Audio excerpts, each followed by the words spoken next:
Macca's Guides. Hey guys, Macca here, and I wanted to share my thoughts about the Call of Duty Black Ops 3 beta, which I'm currently playing on the PlayStation 4. It's going to end pretty soon, make its way to the Xbox One, and I'll be playing it on that console as well.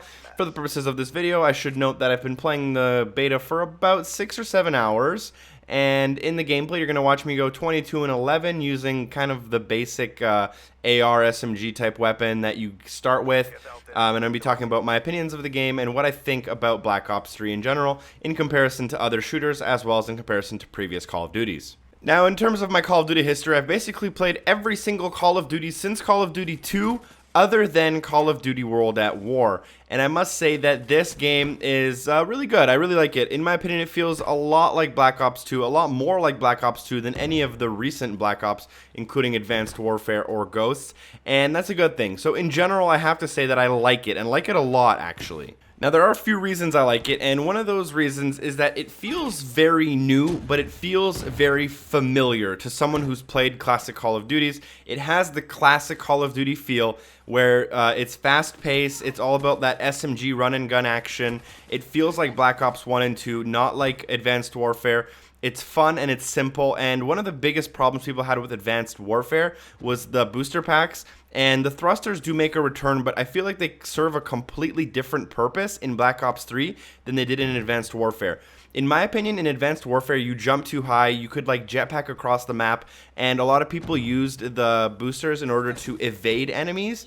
Whereas I feel like the thrusters in Black Ops 3 are more about map movement than they are about enemy evasion or like any type of combat scenario, which is very good. It's more like Titanfall and less like Advanced Warfare. If that's a good comparison, if you haven't played Titanfall, then it might be a little bit hard to explain, but I just feel like the movement is very centered around map movement and less centered around combat movement, and that's good. That means your gun battles are going to be focused on aim, and in similar ways to previous Black Ops games, you're going to feel like the battles are based on like aiming and coming around corners and less about your enemy just like jumping around you and all over you, or like sniping you out of the air, or like ground pounding you or whatever. Also, if you're looking on screen, you can probably see the graphics are pretty colorful. They're easy on the eyes. They're not like super crazy next gen, but you get that 60 FPS that you've come to love in Call of Duty online games. I like the colorfulness, and I think it's easy on the eyes, like I had mentioned, and graphically I think it's cool. Another thing they added, which I think is cool, I really like it. This might not be for everyone. Now, Call of Duty has always been a rated M for mature game, but they never really lived up to it. They didn't have any crazy type of mature content. But in this game, they added gore and dismemberment. And what I mean by dismembered is like literally legs will fall off. If you're standing on a grenade as it explodes, or if you kill an enemy with a grenade as it explodes and you walk up to their body, they will literally be like missing their leg or arm. And it is kind of cool to see in a Call of Duty game. It mixes it up. It kind of changes it because not every body looks the same on the ground. I don't know. I kind of like the gore and dismemberment. I have no idea if that's something you can take out via any of the settings. Also, weapon customization comes back, but I feel like it's completely different now. Before, we used to all unlock like certain paint schemes, whereas now there's a whole weapon camo design system. So all the people who really like to design their own weapons, or people who are like creative and can make cool looking designs, have the ability to design their own kind of camos for their weapon.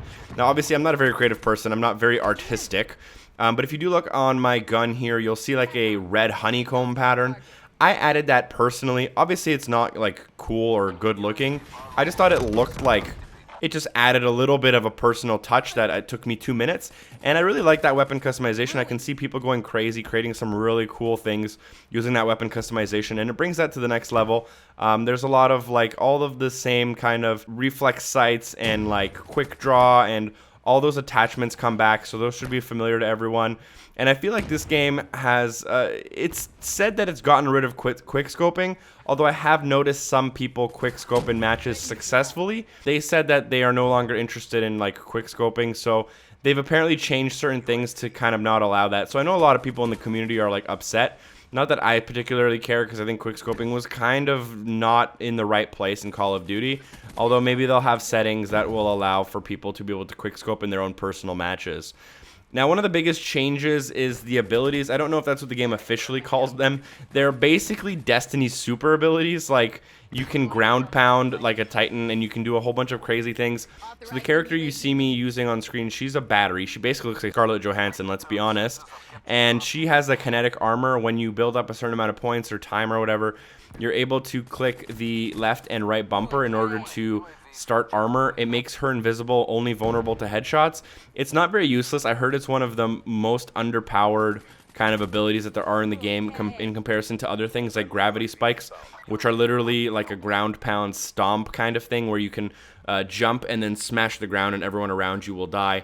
I heard that one's pretty cool and pretty powerful. The kinetic armor is also cool. It kind of turns you invisible, but I mean, people can still see you and you won't take damage to the body.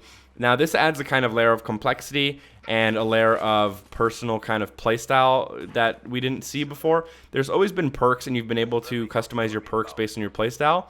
But now, on top of that, it adds a layer of abilities so that everyone can kind of have an ability that they're comfortable using or an ability that kind of suits their playstyle, and that's pretty cool in my opinion. Again, usually I'm a very simple kind of arena type guy, but for Call of Duty, I feel like it's so fast paced and like simple fun that it doesn't really matter if everyone's like super competitive.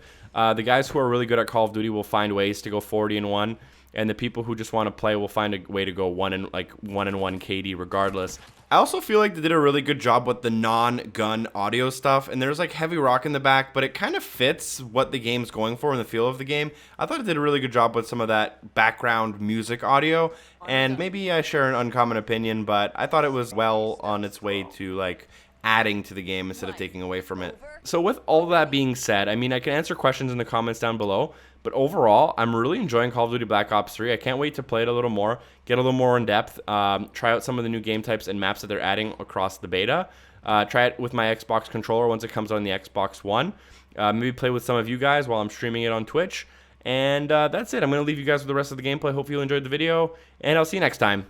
Peace.